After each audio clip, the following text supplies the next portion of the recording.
Franca. So, how are you doing? I'm fine. Okay.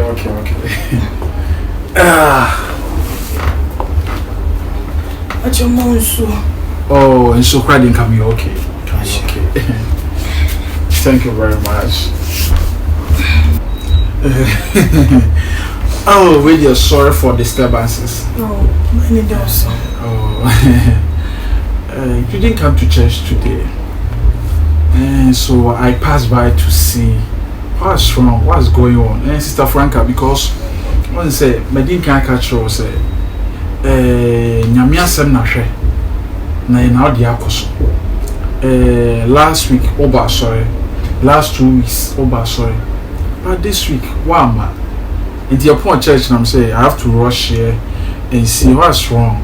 The reason why you didn't come to church today, and Franca, are they? Oh, I was busy doing some 2 things for my grandma. That's why. And maybe not too late for me to come to. But yes, now I want to say, Nyamijumano. I was say Sister Franca don't wish him because I want to say, I'm sorry, many pedria. The Bible can say, "We pedriano." Sorry, sir, me disturb. We pedriano. Nyankopon sorry dan. So enti bibia wo je bia no at least also wetin twetwa so na Sunday oba sorry even just 2 minutes or 1 hour kwa na betima spend no sorry is very good. Na nyame betra ni pedriano no do ni pedrian ayadwuma said yes ye so because ababona yebo no wontimi mo with that nyame also do ho to nyame so nyame na bedi ama wo bedi abo ama na wie wuye because enye ne honam na enya nyemum yini adwuma tufo epunu maame wata nkwaye mu nsamanfo bronsamfo enye ni o mahia ne yedi ahia enti se wa ampenya me nipa bi anaso wa ankwa sore amfa mo anto nyame so a abrabo ne time bia no wadwene be se ekonenim na ese temenachi ekonenim na ese temenachi and we your baby and who in fact who of pa ena nyame wo no be drop share do ye na me hu say abronsamfo bi tete baby a omo pese omo disturb ye di nyame pese de mawo and this one man nyame a e wo se wo be nyame na wotimi nya wo shira nyame di shira wo se brasa asisu mo fa shira ko hu se abusua wo dem no wo ye ni patitiri wo abusua no mu e be fa so ma abusua no nipa pem. Okay.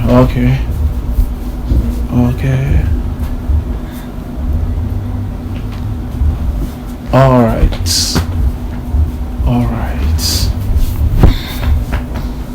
That shall not be confused. Gosh. Nyame beye. Nyame adwuma na edene. Baby, several times it happens. O crash. But you put your dream person nyame adwuma na beye. When someone done about boa. My you tell them say pampe emfa. Enti said that make an yen to so. E be for some obisua for nipa pem no msabe koma no. But so one me nyame a na bonsam SS agehye no. Sister Franca Misero. I was obey nyame. Na wo nhira etimi adadi e wo nyame anim. Oba nyame pe wasem pa. E na nyame pe so oye na. Afia. Amma ni. Na we so. Amma. It's nice. Afia me de we are born to them out and show you. Ye pino ko pepu no da na eja ye hia ho. Ensa na nhwefre ti ho. Na no de o ka se wo mpani bi no. Medical ko odakra wo ho no so mo fa we ni bi ngugu mma. De o pani bi no. Sa da no de o so mpano no me na uti ye o ya. Brother join ana.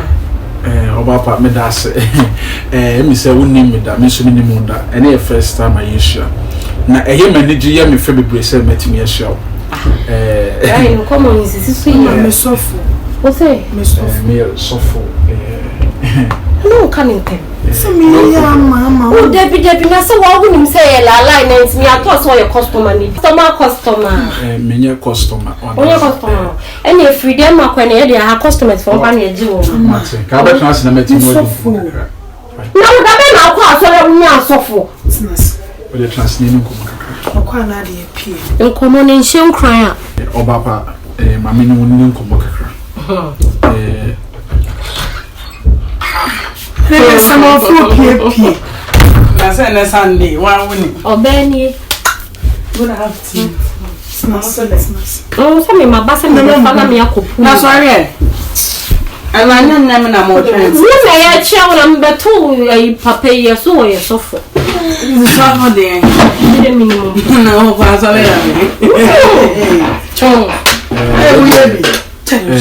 Me da se me da pa se metime hia mu nyina wo ha.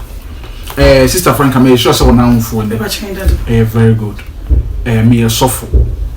Yeah. Na me fan say Franca ye me ba. Last 2 weeks oba me church. Last week oba this week no one man am say me be visit no. Enti ma be hu amunya me friends said ye no mercy kwan me sure say mo kwa sorry. Enti senka mo betimi a join Franca. Na next week mo na ba so ye ma me ke be me de pa because me hu ni say nya me pamasem. E na said ye motie no kwa no. E ye me hwe me kwa hu ma pamasem.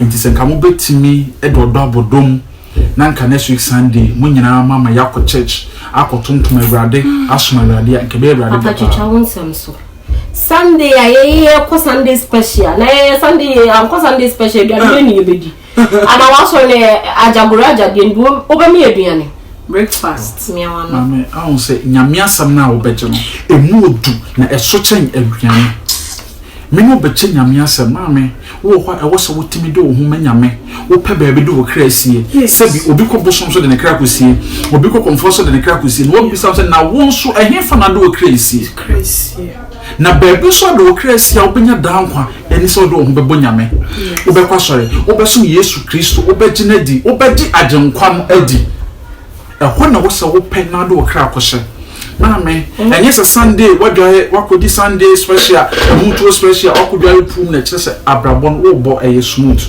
ba se nyame onkunkun ba betena wa brabom na wo fa wo se meba nyame beti wochi eno na ye kant abrabo eso nyame ani mama ene dia asase so de edo wo ji wani wo ko wo ba na wo bisa se na me wo achi adie na besie ho ne asam no what that you say na me wo achi ebekose ni mame dia ya ne se de obey na asase so ebedu mmebi na akoye obregu ama wodache na obregu ne se ubewu na wanya oso ahemani mu anko na akoda punsam gem mo se wa bregu punsam gem wo hell is well papa so preaching we are in a collection mame but me preaching your correction mama don't worry meduma me ye ne se metwe akra ama nyame accommodate you meduma me ye ne se obi a wayere nyame mema na hu nyame mame mesre mu ibun ko to dwe pama chawo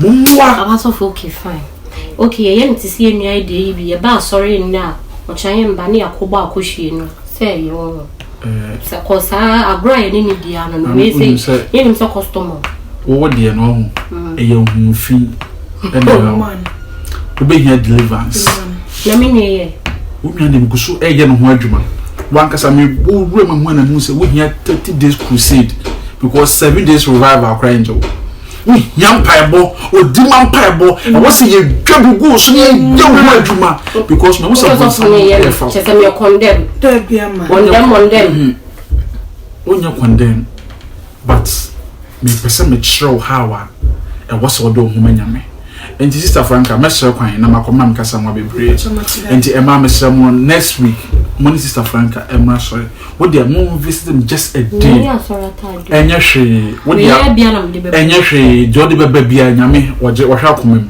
to dey bomoden bra na me ne mu nche nyame asem just a day na wo dey mo say your life will never be the same nyame asum bi nkam mo kata mani ne mo mpaye otumfo ajami jema yesha wonsa papa mama adwene monti ase mama nyansa mama komapa no mfantie wasem papa twe wo ben wo papa eya wo ma ade bia musu esan esi wo mu kwan enti ama wo mutimi me nyame de papa break and lose that thing for us nyama de yakopu ye me yanko bundu entum papa ye ko so ye ho hia customers amen amen nyina ye Daddy, I saw you share customers. Yeah, no one echo. What dress you ya tadi e show papa no an ode ko.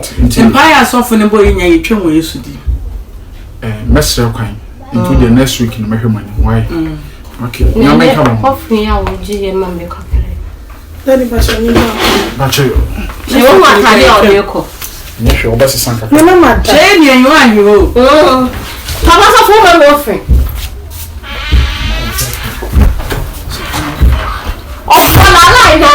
The better fan carry ya buy him ntia cause me buy you know tina no mutia kunye no gap o na baby no bi on baba sorry a me ba wo sofu le wa wo mu sofu se ma ba ne fie dem mu ba be busana no aso ko ya bia tete omunna one ban sorry ani iye ba besa na so for de o bepe de wo ba de Asa de bo amoye ni o enye daddy o sofun la like plan yan ko de be ma ba for the real who say interest adiwe bo hoda da 4k